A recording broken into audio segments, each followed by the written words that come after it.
Nós vamos falar agora sobre a entrevista do Bolsonaro para o UOL, tá? O Bolsonaro foi lá no UOL, falou com um monte de gente do UOL, aqueles jornalistas todos que sacaneiam ele, que criticam ele o tempo todo, e respondeu um monte de pergunta, falou um monte de coisa, falou muito bem. Eu vou te falar um negócio, eu acho muito importante esse tipo de coisa do Bolsonaro, porque é lógico, a gente vai ver aqui que o UOL está pintando as respostas dele da pior maneira possível, né? Aqui, ó.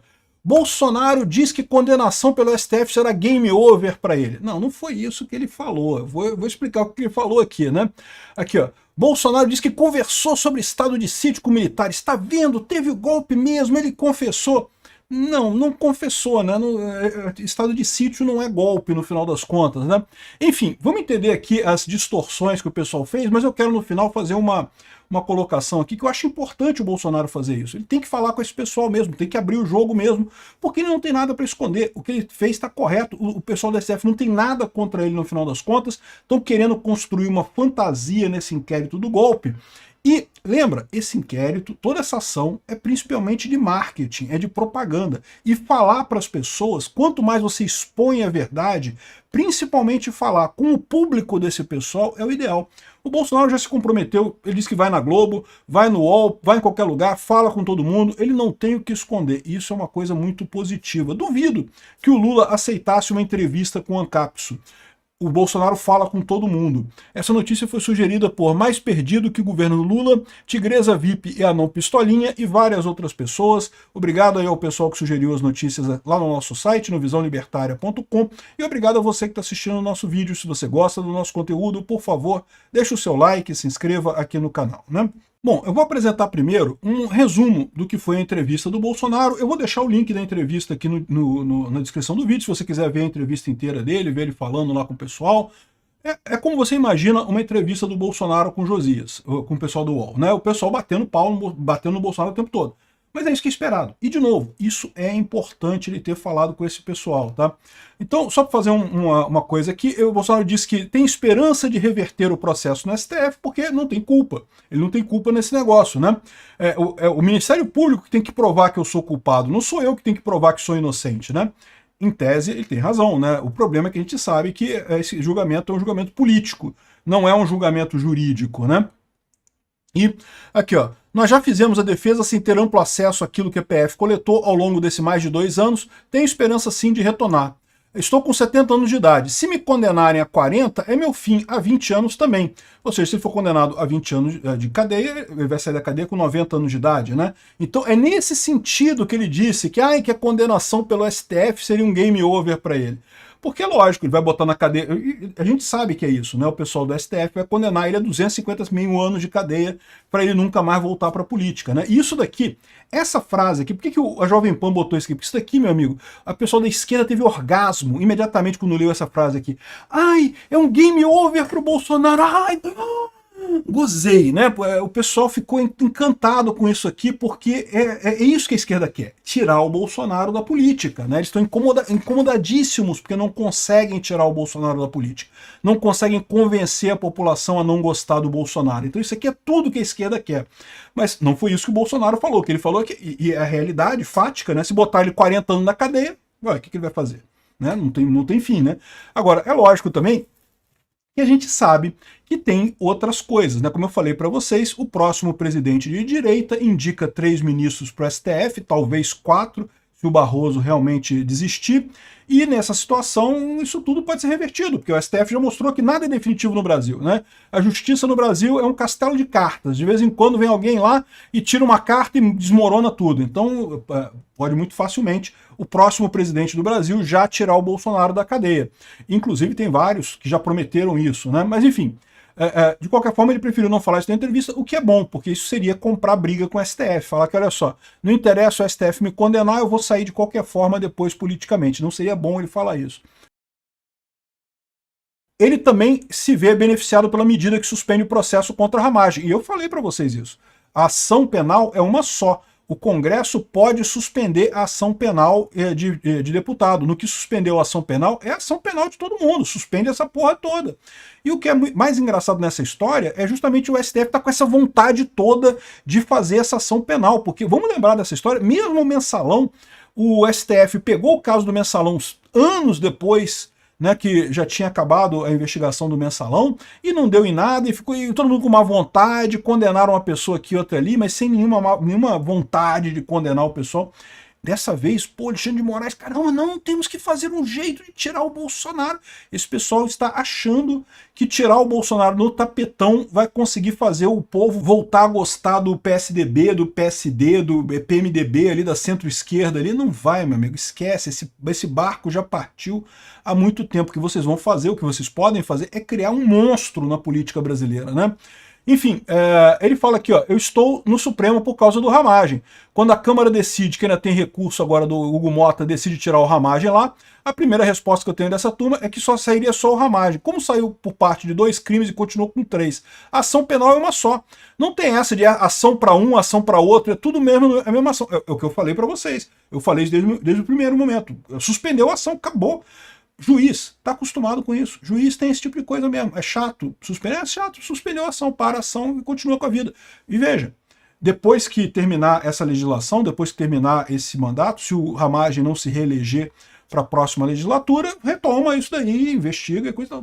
O pessoal está vivendo isso. Não que tem que condenar o Bolsonaro agora. Por que tem que condenar o Bolsonaro? Qual a lógica disso, né? Enfim, esse pessoal está desesperado. De novo, essa não é uma ação jurídica, essa é uma ação política. Ataque de 8 de janeiro. Questionado pela jornalista Carla Araújo se o silêncio dele sobre os ataques não estimulariam os atos, o Bolsonaro acusou a esquerda pelo 8 de janeiro. Ele afirmou que fez transmissões e vídeos pedindo o fim da paralisação de caminhoneiros em novembro de 2022. Ele disse ainda que no dia 8 de janeiro o governo estava na mão do Lula. E aí é aquilo que eu falo para vocês. Isso é verdade, ele tem razão. Houve omissão, certamente. Dizer que a culpa foi do Lula, isso eu querendo colocar aqui, não, que a culpa foi do Lula. Não, não estou dizendo isso. Eu estou dizendo que o Lula teve culpa também, mais do que o Bolsonaro. O Bolsonaro não teve culpa nenhuma, o Bolsonaro não estava aqui, não estimulou ninguém, não falou nada. Não conseguiu. Você pode ter certeza.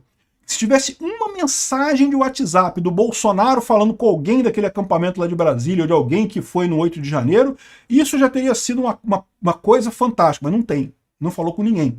Ou seja, Bolsonaro não incentivou de forma alguma aquele ataque. Agora, o Lula, ele tinha a responsabilidade de proteger o Palácio do Planalto, proteger o Congresso, e não fez isso, né? Agora ele disse aqui, ó, Bolsonaro disse que o pessoal do acampamento chegou lá, estava tudo depredado. Isso daqui, essa teoria de que foram infiltrados, que chegaram primeiro, e essa teoria eu não compro não consegui ver nenhuma evidência disso.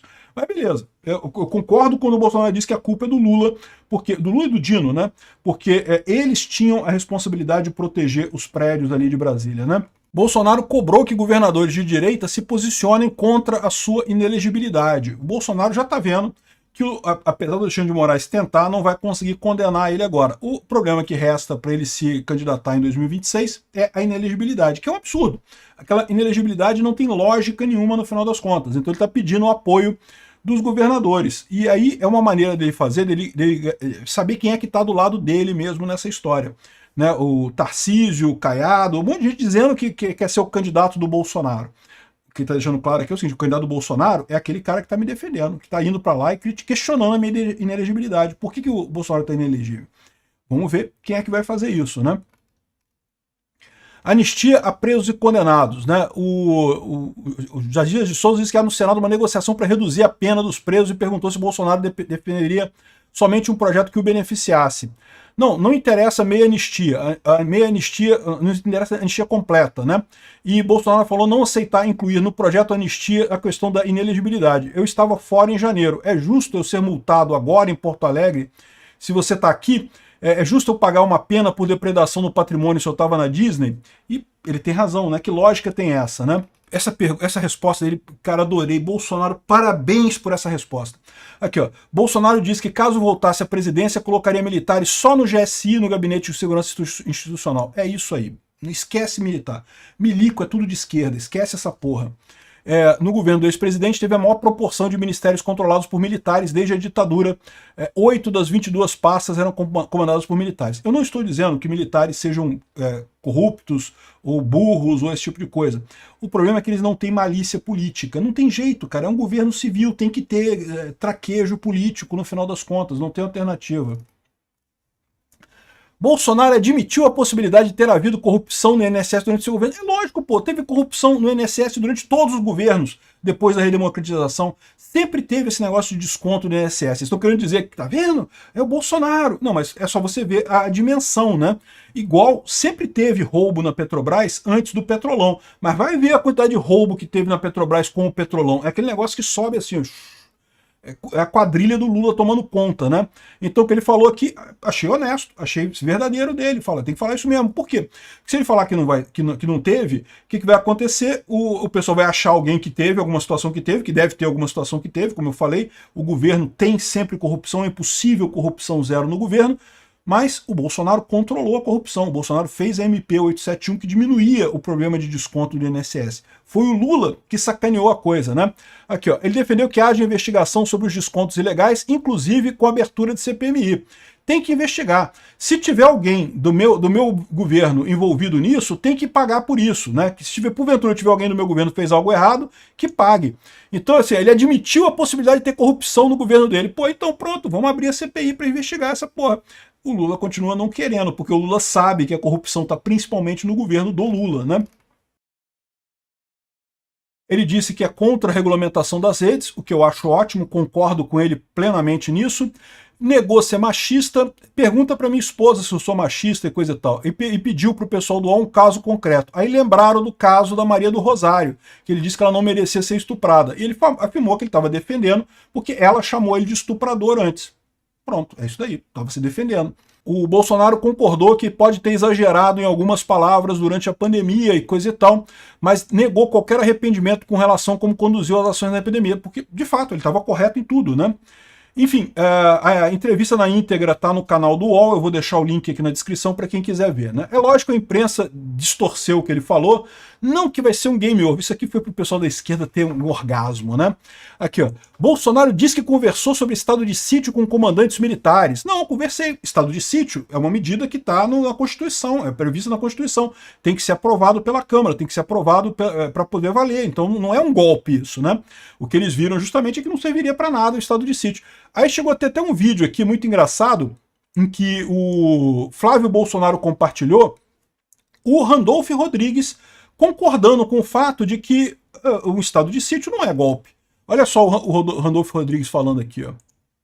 Vamos combinar, Flávio, uma coisa.